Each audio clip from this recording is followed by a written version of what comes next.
Hi friends, welcome back to Vibara channels. ಇವತ್ತು ಬೇಳೆ ಮತ್ತು ಕ್ಯಾಬೇಜ್ ಹಾಕ್ಬಿಟ್ಟು ಸಾಂಬಾರು ಮಾಡೋದು ನೋಡೋಣ. ಯೂಶ್ವಲಿ ಕ್ಯಾಬೇಜ್ ಸಾಂಬಾರು ಅಂದರೆ ಎಲ್ಲರೂ ಮೂಗು ಮುರಿತಾರೆ, ಲೈಕ್ ಅದ್ರ ಸ್ಮೆಲ್ಲು ಅಷ್ಟು ಚೆನ್ನಾಗಿರಲ್ಲ ಅಂತ ಹೇಳಿ ಎಲ್ಲ ಹೇಳ್ತಾರೆ. ಬಟ್ ಈ ರೀತಿ ನೀವು ಕೂಡ ಮಾಡಿ ನೋಡಿ. ಸೊ ಮೇ ಬಿ ಎಲ್ರಿಗೂ ಇಷ್ಟ ಆಗ್ತದೆ, ಯಾಕಂದರೆ ನಮ್ಮ ಮನೇಲಿ ಮೊದಲು ಇಷ್ಟ ಆಗ್ತಾಯಿಲ್ಲ. ಬಟ್ ನಾನು ಮಾಡೋ ಈ ರೀತಿ ನೋಡಿಬಿಟ್ಟು ಅವ್ರಿಗೂ ಕೂಡ ಆ ಟೇಸ್ಟ್, ಒಳ್ಳೆ ಟೇಸ್ಟ್ ಕೊಡೋದ್ರಿಂದ ಎಲ್ರಿಗೂ ಇಷ್ಟ ಆಗ್ತಿದೆ ಫ್ರೆಂಡ್ಸ್. ಸೊ ನಾನು ಇದನ್ನು ಮಾಡಲಿಕ್ಕೆ ಕ್ಯಾಬೇಜ್, ಟೊಮೊಟೊ, ಯೂಶ್ವಲಿ ಏನೇನು ಬೇಕೋ ಅದನ್ನು ತೊಗೊಂಡಿದ್ದೀನಿ, ಮತ್ತು ಬೇಳೆ ಎಲ್ಲ ತೊಗೊಂಡಿದ್ದೀನಿ.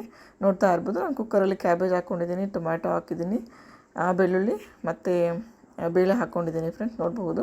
ಸೊ ನಾನು ಒಂದು ಅರ್ಧ ಕ್ಯಾಬೇಜ್ ತೊಗೊಂಡಿದ್ದೀನಿ. ತುಂಬ ಜಾಸ್ತಿ ಹಾಕಿದ್ರೆ ಅದು ಚೆನ್ನಾಗಿ ಅನಿಸೋದಿಲ್ಲ, ತುಂಬ ಕಹಿ ಬಂದುಬಿಡುತ್ತೆ. ಹಾಗಾಗಿ ಸ್ವಲ್ಪ ಕ್ಯಾಬೇಜ್ ತೊಗೊಂಡಿದ್ದೀನಿ, ಅದಕ್ಕಾಗೋಷ್ಟು ಬೇಳೆ. ಆಮೇಲೆ ಈಗ ನಾನು ಅರಿಶಿಣದ ಪೌಡ್ರ್ ಹಾಕ್ಕೋತಾ ಇದ್ದೀನಿ, ಮತ್ತು ಖಾರದ ಪುಡಿ ಸೇರಿಸ್ಕೊಂಡೆ ಇವಾಗ. ಸೊ 2 ಸ್ಪೂನ್ ಖಾರದ ಪುಡಿ ಹಾಕ್ತೀನಿ ಯೂಶ್ವಲಿ ನಾನು, ಯಾಕಂದರೆ ಈ ರೀತಿಯ ಸಾಂಬಾರು ಲೈಕ್ ರ್ಯಾಡಿಶ್ ಆಗಿರ್ಬೋದು ಮತ್ತು ಈ ಕ್ಯಾಬೇಜ್ ಆಗಿರ್ಬೋದು, ಈ ಥರ ಸಾಂಬಾರುಗಳಿಗೆ ಸ್ವಲ್ಪ ಖಾರ ಮತ್ತು ಸ್ವಲ್ಪ ಹುಳಿ ಜಾಸ್ತಿ ಇದ್ದರೆ ಚೆನ್ನಾಗಿರುತ್ತೆ ಫ್ರೆಂಡ್ಸ್. ಈಗ ಮತ್ತು ಸಾಂಬಾರು ಪೌಡ್ರು ಬೇಯಿಸ್ಕೊತಾ ಇದ್ದೀನಿ. ಇದು ಮನೆಯಲ್ಲೇ ಮಾಡಿರುವಂಥ ಸಾಂಬಾರು ಪೌಡ್ರು, ಅಮ್ಮ ಯೂಶ್ವಲಿ ಮಾಡಿ ಕಳಿಸ್ತಾರೆ ಇದೆಲ್ಲ. ಸೊ ನಾನು ಅದನ್ನು 1 ಸ್ಪೂನ ಬೆಳೆಸ್ಕೊಂಡಿದ್ದೀನಿ ಇದಕ್ಕೆ. ಸೊ ಇಷ್ಟು ತರಕಾರಿಗೆ ನಾನು ಒಂದು ಬೌಲ್ ಅಳತೆನಲ್ಲಿ, ಈಗ ಕಾಣಿಸ್ತಾ ಇದ್ದಲ್ಲ, ಈ ಬೌಲ್ ಅಳತೆನಲ್ಲಿ 2 ಬೌಲ್ ನೀರು ಹಾಕ್ತಾಯಿದ್ದೀನಿ. ಯಾಕಂದರೆ ಸಫಿಷಿಯೆಂಟಾಗಿ ನೀರು ಕೊಟ್ಟರೆ ವೆಜಿಟೇಬಲ್ಸ್ ಎಲ್ಲ ಚೆನ್ನಾಗಿ ಬೇಯ್ಕೊಳ್ಳುತ್ತೆ ಫ್ರೆಂಡ್. ಚೆನ್ನಾಗೇ ತುಂಬ ಮೆತ್ತಗೆ ಆಗೋದು ಆದರೆ ಚೆನ್ನಾಗಿರಲ್ಲ, ಸ್ವಲ್ಪ ಹದವಾಗಿ ಬೆಂದ್ರೇ ಚೆನ್ನಾಗಿರುತ್ತೆ. ಹಾಗಾಗಿ 2 ಬೌಲ್ ಆಗೋವಷ್ಟು ನೀರನ್ನು ಹಾಕಿದ್ದೀನಿ. ಕಡಿಮೆ ಹಾಕಿದ್ರೆ ಏನಾಗುತ್ತೆ, ತಳದಲ್ಲಿ ಹಂದ್ಕೊಂಡ್ರೆ ಸ್ವಲ್ಪ ಸ್ಮೆಲ್ ಬರುತ್ತೆ ಫ್ರೆಂಡ್. ಹಾಗಾಗಿ 2 ಬೌಲ್ ಹಾಕಿದ್ದೇನೆ. ಮತ್ತು ಈಗ ನಾನು ಕುಕ್ಕರ್ ಲಿಡ್ನ ಮುಚ್ಚಿಬಿಟ್ಟು ಸ್ಟವ್ ಆನ್ ಮಾಡಿಟ್ಟಿದ್ದೀನಿ. ಸ್ವಲ್ಪ ಅಲ್ಲಿ ಇದರಲ್ಲಿ ಪ್ರೆಷರ್ ಬಂದಾಗ ನಾನು ವಿಷಲ್ ಹಾಕ್ಕೊಂಡಿದ್ದೀನಿ. ಸ್ವಲ್ಪ ವೆಯ್ಟ್ ಮಾಡಿದ್ಮೇಲೆ 1 ವಿಷಲ್ ಸಾಕಾಗುತ್ತೆ ಫ್ರೆಂಡ್. ಇದಕ್ಕೆ ನಾನು ತುಂಬ ವಿಷಲನ್ನು ಹಾಕಿಸಲ್ಲ, 1 ವಿಷಲ್ ಹಾಕಿದೆ. ಆಮೇಲೆ ಪ್ರೆಷರ್ ಇಳಿದ್ಮೇಲೆ ಓಪನ್ ಮಾಡಿದಾಗ ಈ ರೀತಿ ಕಾಣಿಸ್ತಾ ಇತ್ತಲ್ವ, ಆ ರೀತಿ ಆಗಿತ್ತು. ಸ್ವಲ್ಪ ಉಪ್ಪು ಆ್ಯಡ್ ಮಾಡಿಕೊಂಡೆ. ಉಪ್ಪು ನಾನು ಒಟ್ಟಿಗೆ ಹಾಕೋದಿಲ್ಲ, ಅಂದರೆ ಒಂದೇ ಸರಿನೇ ಹಾಕೋದಿಲ್ಲ ಎಲ್ಲನೂ, ಸ್ವಲ್ಪ ಹಾಕ್ತೇನೆ. ನೋಡಿ ರುಚಿ ನೋಡಿಬಿಟ್ಟು ಇನ್ನೂ ಬೇಕಾದರೆ ಇನ್ನೂ ಸ್ವಲ್ಪ ಹಾಕ್ತೇನೆ.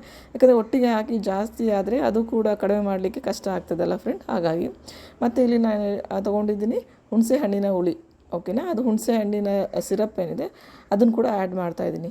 ಈವನ್ ಟೊಮೊಟೊ ಹಾಕಿದರೂ ಕೂಡ ನಾನು ಹುಣಸೆ ಹಣ್ಣಿನ ಹುಳಿ ಹಾಕ್ತಾಯಿದ್ದೀನಿ, ಯಾಕಂದರೆ ಟೊಮೊಟೊದೇ ಆ ಹುಳಿ ಟೇಸ್ಟೇ ಬೇರೆ ಇರುತ್ತೆ, ಮತ್ತು ಇದು ಹುಣಸೆ ಹಣ್ಣಿನ ಹುಳಿ ಟೇಸ್ಟೇ ಬೇರೆ ಇರುತ್ತೆ. ಸೊ 2 ಕಾಂಬಿನೇಷನ್ ಮಾಡಿದಾಗ ನಿಮಗೆ ಒಂದು ರೀತಿಯಾದ ಒಳ್ಳೆ ಟೇಸ್ಟ್ ಕೊಡುತ್ತೆ ಫ್ರೆಂಡ್. ಸೊ ಇದೆಲ್ಲ ಒಗ್ಗರಣೆಗೆ ತೊಗೊಂಡಿದ್ದೀನಿ ಫ್ರೆಂಡ್, ನೋಡ್ಬೋದು. ಸಾಸಿವೆ, ಜೀರಿಗೆ ಮತ್ತು ಈರುಳ್ಳಿ ಎಲ್ಲ ನಾನು ಒಗ್ಗರಣೆಗೆ ತೊಗೊಂಡಿದ್ದೀನಿ, ಮತ್ತು ಕರಿಬೇವೆಲ್ಲ ತೊಗೊಂಡಿದ್ದೀನಿ ಫ್ರೆಂಡ್. ಒಂದು ಸರಿ ಎಣ್ಣೆ ಇದಕ್ಕಾದಮೇಲೆ ಸೊ ಅದಕ್ಕೆ ನಾವು ಸಾಸಿವೆ ಮತ್ತು ಜೀರಿಗೆ ಹಾಕಿದ್ದೀನಿ. ಸೊ ಸ್ವಲ್ಪ ಚಟಪಟ ಅಂತ ಆಗ್ತಾಯಿದೆ, ಕಾಣಿಸ್ತಾ ಇದೆ ಅಲ್ವಾ. ಈ ರೀತಿ ಆದಮೇಲೆ ನಾವು ಈರುಳ್ಳಿ ಮತ್ತು ಕರಿಬೇವು ಎಲ್ಲ ಬೆರೆಸ್ಕೊಂಡು ಸ್ವಲ್ಪ ಬಾಡಿಸ್ಕೊತಾ ಇರೋಣ. ಯಾಕಂದರೆ ಹಾಗೆ ಬಿಟ್ಬಿಟ್ರೆ ಅದು ಕಂದು ಬಣ್ಣ ಬಂದುಬಿಡುತ್ತಲ್ವ. ಸೊ ಅದು ಟೇಸ್ಟ್ ಕೂಡ ಒಂಥರ ಕಹಿ ಆಗುತ್ತೆ ಫ್ರೆಂಡ್. ಹಾಗಾಗಿ ಸ್ವಲ್ಪ ಬಾಡಿಸ್ಕೋಬೇಕು, ಓಕೆನಾ. ಸ್ವಲ್ಪ ಬಾಡಿಸ್ಕೊಂಡಿದ್ದೀನಿ. ಈರುಳ್ಳಿ ಎಲ್ಲ ಮೆತ್ತಗೆ ಬೆಂದಾದಮೇಲೆ ನಾವೇನು ಬೇಳೆ, ಕೋಸು ಎಲ್ಲ ಬೇಯಿಸ್ಕೊಂಡಿರ್ತೀವಲ್ಲ, ಕ್ಯಾಬೇಜ್ ಅದೆಲ್ಲ, ಸೊ ಅದನ್ನೆಲ್ಲ ಇದಕ್ಕೆ ಬಗ್ಗಿಸ್ಕೊಂಡಿದ್ದೀನಿ, ನೋಡ್ತಾ ಇರ್ಬೋದು ನೀವು. ಈಗ ಮತ್ತೆ ಪುನಃ ನೀಟಾಗಿ ಮಿಕ್ಸ್ ಮಾಡ್ಕೊಳ್ಳೋಣ ಫ್ರೆಂಡ್. ಯಾಕಂದರೆ ಒಗ್ಗರಣೆ ಎಲ್ಲ ಹಾಕಿರ್ತೀವಲ್ಲ, ಒಗ್ಗರಣೆ ಒಂದು ಕಡೆ ಮತ್ತು ಇದು ಬೇಯಿಸ್ಕೊಂಡ್ರೆ ತರಕಾರಿ ಒಂದು ಕಡೆ ಆಗಿಬಿಡುತ್ತೆ. ಸ್ವಲ್ಪ ಎಲ್ಲ ನೀಟಾಗಿ ನಾವು ಮಿಕ್ಸ್ ಮಾಡ್ಕೋಬೇಕು. ಸ್ವಲ್ಪ ನೀಟಾಗಿ ಮಿಕ್ಸ್ ಮಾಡ್ಕೊಂಡು ಆದಮೇಲೆ ಇದು ಒಂದು ಕುದಿ ಬರೋವರೆಗೂ, ಅಂದರೆ ಒಂದು ಸ್ವಲ್ಪ ಬಾಯ್ಲ್ ಆಗೋವರೆಗೂ ನಾವು ಹಾಗೆ ಸ್ಟವ್ ಮೇಲೆ ಇಡೋಣ. ಕೆಲವೊಬ್ಬರಿಗೆ ಬೇಳೆ ಎಲ್ಲ ತುಂಬ ಸ್ನ್ಯಾಶ್ ಆಗಿರಬೇಕು ಅಂತ ಹೇಳ್ತಾರೆ, ತುಂಬ ನುಣ್ಣಗಿರಬೇಕು ಅಂತ ಹೇಳ್ತಾರೆ. ಅಂಥವ್ರು ಸ್ವಲ್ಪ ನೀವು ಸ್ನ್ಯಾಶ್ ಮಾಡ್ಕೋಬೋದು, ಓಕೆನಾ. ಬಟ್ ನಮ್ಮ ಮನೆಯಲ್ಲಿ ಅಷ್ಟೊಂದು ನುಣ್ಣಗಿರೋದು ಇಷ್ಟಪಡೋದಿಲ್ಲ, ಅಂದರೆ ಬೇಳೆ ಅದೆಲ್ಲ. ಹಾಗಾಗಿ ನಾನು ಈ ಥರನೇ ಬೇಳೆ ಇಟ್ಟಿರ್ತೀನಿ. ಮತ್ತು ಇದಕ್ಕೆ ಸ್ವಲ್ಪ ಕೊತ್ತಂಬರಿ ಸೊಪ್ಪು ಕೂಡ ನಾವು ಬೆರೆಸ್ಕೊಳ್ಳೋಣ ಫ್ರೆಂಡ್, ನೋಡ್ತಾ ಇದ್ದೀರಲ್ಲ. ಸೊ ಈ ಯೆಲ್ಲೋ ಮತ್ತು ಗ್ರೀನ್ ಆಲ್ವೇಸ್ ಫೇವ್ರೇಟ್ ಕಲರಾಗಿ ಕಾಣುತ್ತೆ ಎಲ್ರಿಗೂ. ಎಷ್ಟು ಚೆನ್ನಾಗಿ ಕಾಣಿಸ್ತಾ ಇದೆ ನೋಡಿ ಫ್ರೆಂಡ್. ಮಧ್ಯ ಟೊಮೊಟೊ, ಜೀರಿಗೆ ಎಲ್ಲ ತುಂಬ ಚೆನ್ನಾಗಿ ನೋಡಲಿಕ್ಕೆ ಕಾಣಿಸ್ತಾ ಇದೆ ಫ್ರೆಂಡ್, ನೋಡ್ತಾ ಇದ್ದೀರಲ್ಲ. ಸೊ ಟೇಸ್ಟ್ ಕೂಡ ತುಂಬ ಚೆನ್ನಾಗಿರುತ್ತೆ ಫ್ರೆಂಡ್, ಓಕೆನಾ. ನಾವು ಯಾಕಂದರೆ ಯೂಶ್ವಲಿ ನಾನು ಇದೇ ರೀತಿಯಲ್ಲೇ ಮನೆಯಲ್ಲಿ ಮಾಡೋದು ಯಾವಾಗಲೂ ಕೂಡ ಚೆನ್ನಾಗಿರುತ್ತೆ ಫ್ರೆಂಡ್, ಓಕೆನಾ.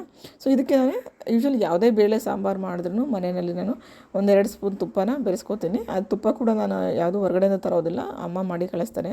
ಸೊ ಹಾಗಾಗಿ ಅದೇ ತುಪ್ಪನ ಬೆಳೆಸ್ತೀನಿ, ಯಾಕಂದರೆ ಮನೆ ತುಪ್ಪ ಒಳ್ಳೆ ಘಮ ಕೂಡ ಇರುತ್ತೆ, ಟೇಸ್ಟ್ ಕೂಡ ಅಷ್ಟೇ ಚೆನ್ನಾಗಿರುತ್ತೆ ಫ್ರೆಂಡ್, ನೋಡ್ತಾ ಇದ್ದೀರಲ್ಲ. ಈಗ ಸಾಂಬಾರು ರೆಡಿಯಾಗಿದೆ. ಸೊ ಬೇಳೆ cabbage sambar ready to serve. ನೋಡ್ತಾ ಇದ್ದಲ್ಲ ಎಷ್ಟು ಕಲರ್ಫುಲ್ಲಾಗಿ ಕಾಣ್ತಾ ಇದೆ ಫ್ರೆಂಡ್ ಇದು. ಸೊ ಈಗ ಇದನ್ನು ಒಂದು ಕುದಿಗೆ ಸ್ವಲ್ಪ ಕುದಿಸ್ಕೋಬೇಕು, ಹೇಳ್ದಾಗ ನಾನು ಸ್ವಲ್ಪ ಕುದಿಸ್ಕೊಂಡ್ರೆ ಚೆನ್ನಾಗಿರುತ್ತೆ. ಒಂದು ಕುದಿ ಆದರೆ ಯೂಶ್ವಲಿ ಆ ಸಾಂಬಾರು ಎಲ್ಲ, ಆ ಬೇಳೆ ಎಲ್ಲ ರಸ ಬಿಟ್ಕೊಳ್ಳುತ್ತಲ್ಲ ಇನ್ನೂ ಚೆನ್ನಾಗಿ, ಹಾಗಾಗಿ ಚೆನ್ನಾಗಿ ಕಾಣುತ್ತೆ ಫ್ರೆಂಡ್. ಈಗ ನೋಡಿ ರೆಡಿಯಾಗಿದೆ ಸರ್ವ್ ಮಾಡಲಿಕ್ಕೆ ಫ್ರೆಂಡ್, ಓಕೆನಾ. ಸೊ ಫ್ರೆಂಡ್, ನನ್ನ ಈ ಬ್ಲಾಗ್ ಇಷ್ಟ ಆಗಿದ್ರೆ ಪ್ಲೀಸ್ ಶೇರ್ ಮಾಡಿ, ಸಬ್ಸ್ಕ್ರೈಬ್ ಮಾಡಿ. Thank you.